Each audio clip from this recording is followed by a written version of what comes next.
Hello, featured nurses. This is Professor Flourish. Today we are going to be talking about the spine.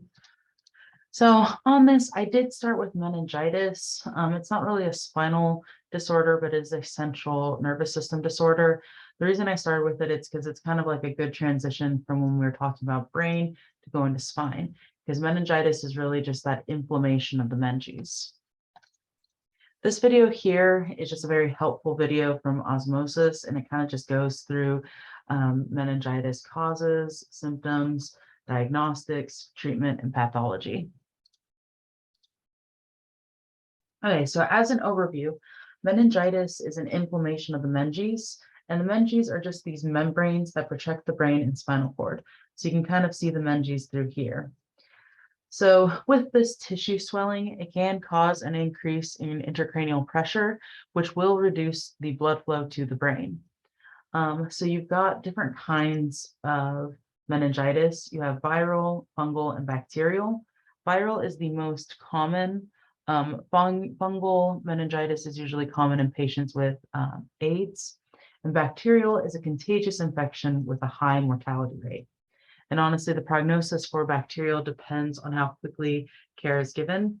So we do have 3 different vaccines that can help with pathogens that could potentially cause meningitis.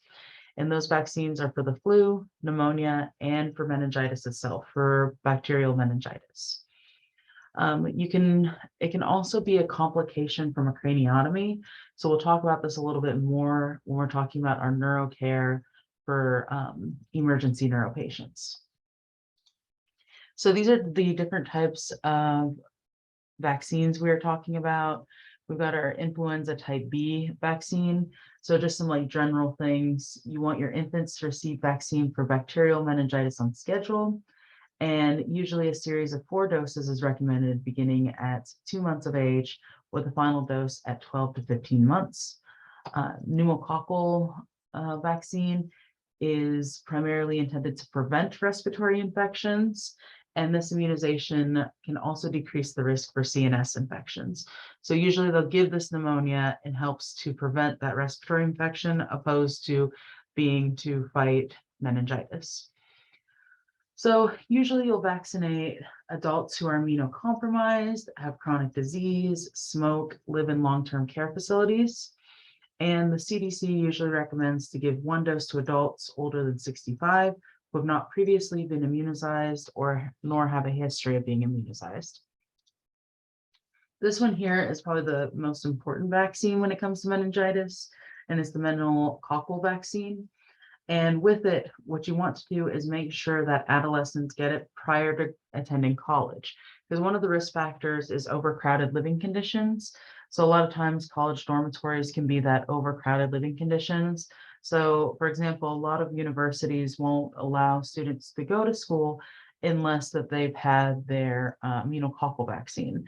So now since we go to like a remote school here where you kind of like drive out to where you're going, it may not necessarily have been a requirement, but I know for a lot of the dormitory ones, it's usually a requirement.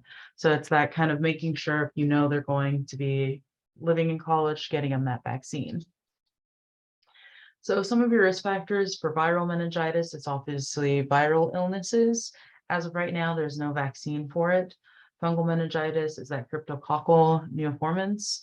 Bacterial meningitis are just bacterial-based infections. So it can be something like pneumonia. That's why we wanted them to get their pneumonia shot, is to help prevent it from developing into meningitis. Otis media, so ear infections, or cyanitis. Other risk factors include things like immunosuppression. It puts them at a higher risk of developing direct contamination of spinal fluid. So we talked about this with our ventral ostomies. So with our ICP monitoring, we talked about making sure we're not preventing infections. That's coming back again, where you do not want to contaminate the spinal fluid. It's the same thing like why we do spinal taps in a sterile field. Invasive procedures, skull fractures, or penetrating wounds, an environment that overcrowded living condition. Once again, we're coming back to, that's why we get our college students prior to going into college. That's why we give them their immunizations for it. So our clinical manifestations, our subjective data include things like excruciating constant headache, knuckle rigidity, so the stiff neck. The stiff neck is one of the big indicators that they're trying to tell you that it's potentially meningitis. So just in general, they always kind of mention that stiff neck with it, and it makes sense if you think about where your meninges are located. Photophobia, so that's sensitivity to light. Other clinical manifestations can be fever with bacterial meningitis and chills, positive Kernig's sign and positive Brunvinsky sign. The next following slides, I've got pictures that can kind of help with identifying these. Hyperactive tendon reflexes, tachycardia, seizures, altered level of consciousness, nausea, and vomiting. What I will say is the main ones when you're talking about meningitis are positive Kernig's sign, positive Brunvinsky sign, as well as your stiff neck. And you do want to be able to identify these two signs. So on these pictures, I've got a variety of different ones. So for the Kernig's sign, we have resistance to extension of the legs while the hip is flexed. For our Brunvinsky sign, flexion of the hips and knees in response to neck flexion. So you can see where they're kind of, the knees are flexing when you're flexing the neck. And if you think about it, it all makes sense because we're talking about our meninges. And then on here, I've got where they kind of explain it in a more detailed way. Knee is flexed to 90 degrees, hip is flexed to 90 degrees, extension of the knee is painful or limited in extension. And then for the Brunvinsky sign, passive flexion of the neck elicits hip and knee flexion. So for your diagnostic test, they typically use a lumbar puncture to confirm diagnosis. And what they're looking for is your cerebral spinal fluid analysis. So what they'll do is if it's cloudy, that usually indicates that it's bacterial meningitis. If it's clear, that means it's viral. They're going to have elevated white blood cells in their cerebral spinal fluid, elevated protein, decreased glucose indicates bacterial, and elevated CSF pressure. They can also use a CT scan and MRI, but most of these are looking for that increased intracranial pressure. So for your nursing care, implement and maintain droplet precautions as soon as meningitis is suspected. So if a patient comes in and they've got both positive signs and they've got that stiff neck, I'm going to immediately implement droplet precautions. I want to make sure that I'm putting them so we're not spreading this elsewhere. Meningitis is like meningococcal infections are one of those infections, like especially if they've got bacterial meningitis, that you do report to the public health department. So there's certain diseases that we report to the public health department because they need to know, like meningococcal infections. What are the other ones?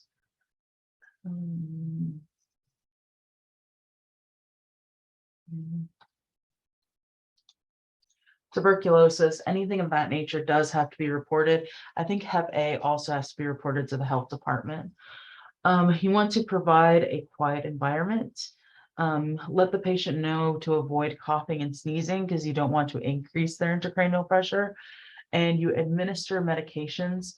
Antibiotics are your priority for bacterial meningitis. So if you have bacterial meningitis, make sure that you are giving them their prescribed antibiotics. Phenytoin for potential seizure activity and acetaminophen for fever.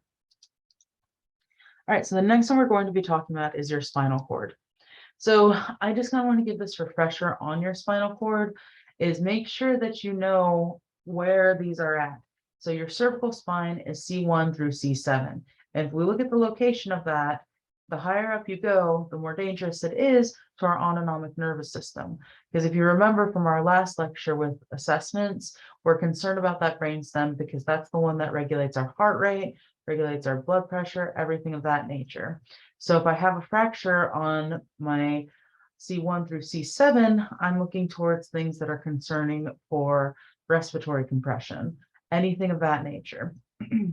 Now my thoracic is all this one in red. That's C1 through, or sorry, that's T1 through 12. Now with this, we're going to talk about a disorder as we continue on that's concerning about these areas. Like the higher up you go, the more concern we're getting.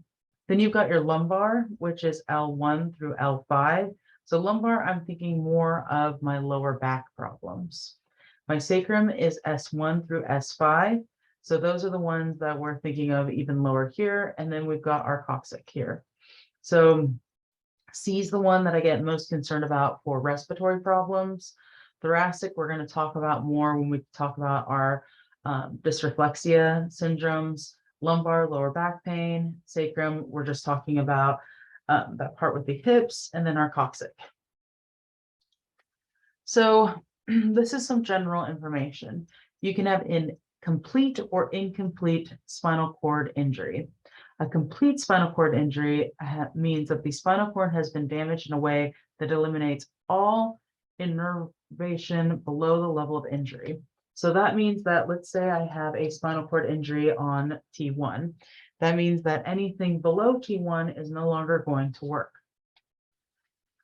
Incomplete is some function or movement below the level of injury are able to take place. And this is the more common than the complete SCIs. So basically the mechanisms of action for this is when enough force is applied to the spinal cord, neurological deficits can occur. Some cases the cord may remain intact, but in other cases it undergoes a destructive processes. Causes of spinal injury, spinal cord injuries can be divided into primary and secondary mechanisms.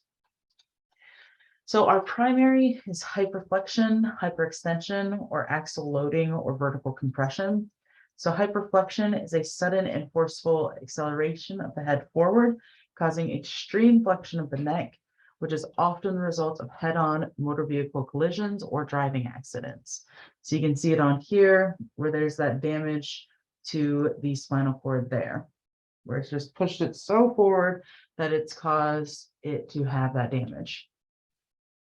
Hyperextension occurs often in vehicle collisions in which the vehicle is struck from behind or during falls when the patient's chin is struck. Head is accelerated and then de-accelerated. So let's see. Okay, I thought I had a picture of it. Axial loading or vertical compression results from diving accidents, falls on the buttocks, or a jump in which the person lands on the feet. A blow to the top of the head can cause vertebrae to shatter. So on here, you can kind of see that compression here where it's causing it.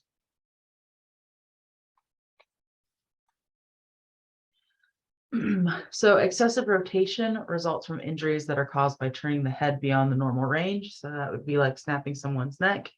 Penetrating trauma is classified by the speed of the object causing the injury.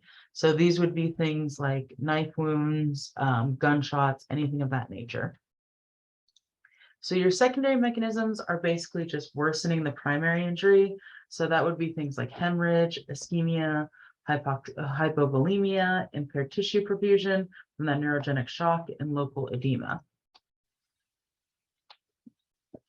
Some of your risk factors are high-risk activities. So if you do a lot of extreme sports or high-speed diving, participation in impact sports, so things like your football, your diving, acts of violence, gunshot and knife wounds, substance use, disease, so metastasized cancers or arthritis of the spine, and then falls. So whenever you see falls, that does indicate that there is a trauma. So your assessment, you want to get your history and your physical assessment. So history is how injury occurred. So what happened? Were they jumping off a big diving board and that's what caused it? Did they fall? What's going on with this? The mechanism of the injury, and then any pre-hospital care. Did people stabilize their neck? Did we not stabilize their neck? What happened? Your physical assessments, signs and symptoms, priority is usually your ABCs, sensory perception and mobility assessment. Other assessments can be the placidity of muscles, absent deep tendon reflexes, cranial nerves, etc. And then just psychosocial assessment. What's going on with them? Were they trying to harm themselves? Do we need to look into psychosocial? What's going on with this? So these are your priority assessments. So like always, I like to kind of give you a slide that indicates things that I need to look at. So potential for respiratory distress and failure due to aspiration, decreased diaphragmatic innervation, and or decreased mobility. So with these ones, with your respiratory distress, you're watching for your spinal cord injuries involving C1 through C7. These are the ones that we're really concerned about with respiratory compression. And it's important that we know that whenever a patient falls, and we'll talk about this more next week, whenever a patient falls, we do want to make sure that we're stabilizing that neck, not moving it or anything, because we're concerned about that respiratory compression. It's our ABCs. Potential for cardiovascular instability. So things like our shock and anatomic dysreflexia, which we'll talk about in the next slide, due to loss or interferation of the sympathetic innervation or hemorrhage. Potential for secondary spinal cord injury due to that hypoperfusion, edema, or delayed spinal column stabilization, decreased mobility, and then of course our neurogenic shock. And then we're adding this spinal shock as well. So our autonomic dysreflexia is basically an abnormal overreaction of the autonomic nervous system to stimulation. So what it can be is it's a potentially life-threatening situation. It occurs after a spinal injury when damage has occurred above the T6 level.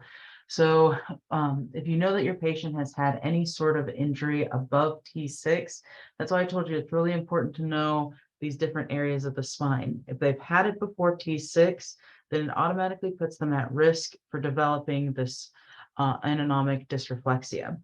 And what happens to it is they get vasodilation above the point of injury. So anything that's above T6, they're going to have increased blood pressure, flushed face, headache, distended neck veins, decreased heart rate, and pale. And as you can tell, if they've got increased blood pressure, decreased heart rate, that is not a good situation that we're going into. And then vasoconstriction below the level of injury. So below the level of injury, it's going to be pale, cool to the touch. They're not going to be sweating there, so on and so forth. So the way that this happens is there's different triggers that can cause them to develop this. So that's why I say it's important to know at what level of the spine did the patient have their injury. Because if it's T6 or above, I'm going to be watching for any of these triggers. And these triggers are definitely things that we as nurses can look at and prevent. So some of them are things like distension of the bladder, distension of the large intestines, a kink in the urinary catheter, urinary tract infections, fecal impaction, pressure sores, wrinkled sheets. So these are the patients that are very, very sensitive. And they're also the kind of patients that you will be consistently giving them straight cats, because that distended bladder and distended large intestines can put a lot of pressure on it, and that can definitely cause it to be triggered, and they can go into this autonomic dysreflexia. So as the nurse, some of your nursing actions are, you're going to want to sit the patient up, notify the provider, because they obviously want to know about this, determine and treat the cause. So if they've got a distended bladder, which is most common, you're going to give them a Foley. If they've got a distended bowel, you're going to remove the fecal impaction, adjust temperature, because even room temperature can bother them, and remove any tight clothing. You want to monitor your vital signs, and you can administer antihypertensives. Because remember, when they get triggered like this, it causes that increased blood pressure. So with it, I like this picture here because it kind of shows that example of that vasodilation above and that vasoconstriction below.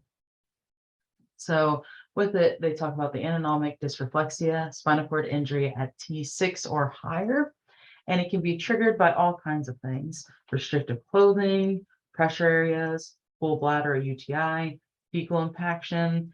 Like I said, even the linens being wrinkly can cause them to have this. So that's why you kind of want to watch for it. And what happens is they've got this increased blood pressure, which can be severe and rapid. They'll get that flushed face, headache, distended neck veins, decreased heart rate, increased sweating. And then the vasoconstriction, it's going to be pale on their legs below the T6 portion and no sweating in that area. So just as a refresher of our neurogenic shock, it's a common response of spinal cord injuries. Manifestations include things like bradycardia, hypotension, dependent edema, loss of temperature regulation, and that warm, dry skin. Because remember, they are going to have that warm, dry skin. Causes is that sudden loss of communication with the sympathetic nervous system that maintain the normal muscle tone and the blood vessel wall. And your nursing actions include things like medication administration. So you can be giving them things like vasopressin or atropine and IV fluid management. So the next one is our spinal cord shock. So spinal shock is the spinal cord's response to the inflammation caused by the injury. So it's got that inflammation and it's just basically the spinal cord's responding to it. So your manifestations include things like flaccid paralysis, loss of reflex activity below the level of injury, paralytic ileus due to lack of autonomic function, and they may develop bradycardia and hypotension. So yes, kind of knowing that they're going to have that. You usually want to keep MAP at least 85 because it can prevent further damage to the spinal cord. Some of your general care would be home care management. So making sure they don't have any loose rugs, making sure that they understand the signs and symptoms of that anatomic dysreflexia, self-care management education, mobility skills, pressure injury preventions. Remember, these are the kinds of patients that we're going to want to be continuously turning at least every 2 hours. Activities of daily living, bowel and bladder program, sexuality education, and then that prevention of the autonomic dysreflexia. So the next thing we're going to talk about is our lower back pain. So lower back pain, you can have, this is just like a pathophysiology overview. Acute, usually it's self-limiting, less than 4 weeks. Subacute is at 4 to 12 weeks, and chronic is persistent more than 12 weeks. So this lower back pain, or as we're talking about, our lumbar and our sacral areas. So prevention is proper posture. So what I always think about is just sitting up very like with your back upwards, having that proper posture. Regular exercise, so we're not putting as much strain on our spine. Ergonomics, which is how you're positioned sitting at work. So for example, not being hunched over like this gentleman here, but having that kind of standing and being able to type.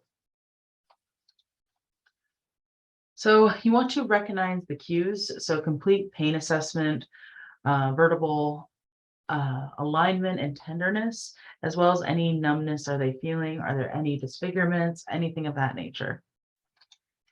Typically what they'll do is they'll do imaging assessment. So plain x-rays, CTs, MRIs, bone scans. So your management varies with severity and how chronic it is. So interprofessional, non-pharmaceutical interventions can be recommended. So doing things like seeing a physical therapist. Surgery may be indicated if conservative measures fail to provide relief. So they do have to go through quite a bit of, I guess, check boxes, what I call them, to see whether or not it's worth them going into surgery for this. So some of these surgeries, you got minimally invasive surgeries, which is your microdiscectomy, your laser thermodiscectomy, and then you've got your conventional open surgical procedures. So with your minimal invasive procedures, it usually uses an endoscopic or precutaneous instrument results in minimal muscle injury. So it's just like pretty much like a smaller hole that they go through.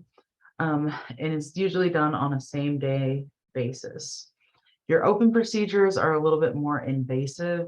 So for example, your discectomy is going to have that removal of the herniated disc, and then a spinal fusion basically connects 2 or more of your vertebrae. So the recovery of it for your patient depends on the type of surgery performed. A lot of the people who are having the MIS can go home the same day or day after the procedure. And usually your early post-op care focuses on preventing complications such as falls, watching for orthostatic hypotension, etc. Because what can happen is they can develop that orthostatic hypotension.